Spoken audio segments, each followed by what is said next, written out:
बड़े लड़खड़ाते शब्दों में दशरथ जी ने कहा कि बहन, आपके पुत्र का धोखे से मेरे द्वारा वध हो गया है, प्राणांत हो गया आपके पुत्र का, मैं दोषी हूं, किंतु बहन मेरे द्वारा जल ग्रहण कर लो।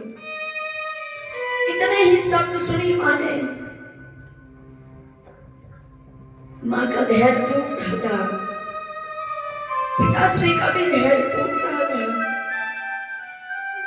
हे विधाता,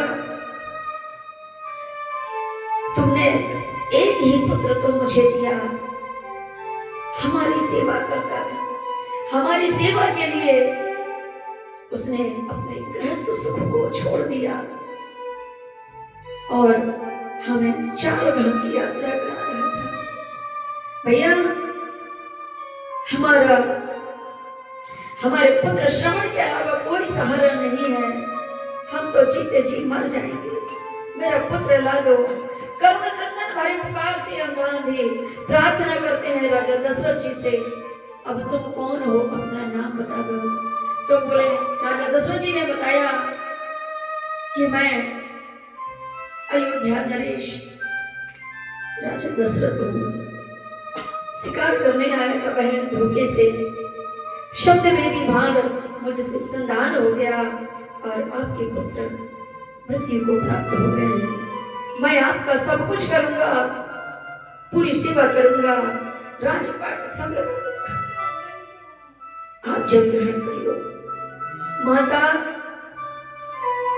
किंतु मां का हृदय व्याकुल हो उठा, हाय राम करते हुए रोने लगी और अंधा अंधी दोनों ने राजा दशरथ को श्राप दे दिया। कहा, हे राजन,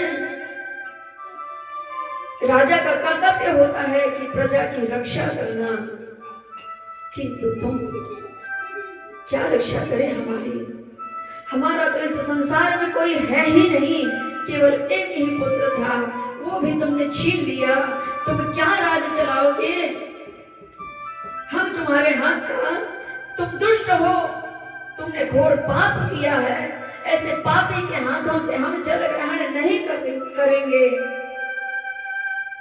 और अपने पुत्र के वियोग में हम अपने प्राणांत यही करते हैं, लेकिन तुम्हारे हाथ का जल हम ग्रहण नहीं करेंगे। जब अंधा अंधी के ऐसे वचनों को सुने राजा दशरथ जी व्याकुल हो गए और अंधा अंधी दोनों ने राजा दशरथ को श्राप दे दिया कि जाओ दशरथ, हम दोनों पति पत्नी तो अब प्राण त्यागेंगे,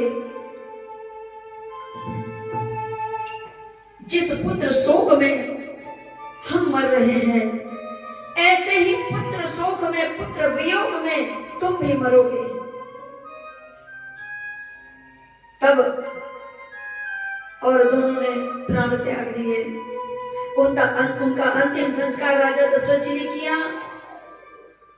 इसके बाद पुनः घर पहुंचे अयोध्या नगरी और तीनों रानियां समक्ष बैठी कहती हैं कि राजन,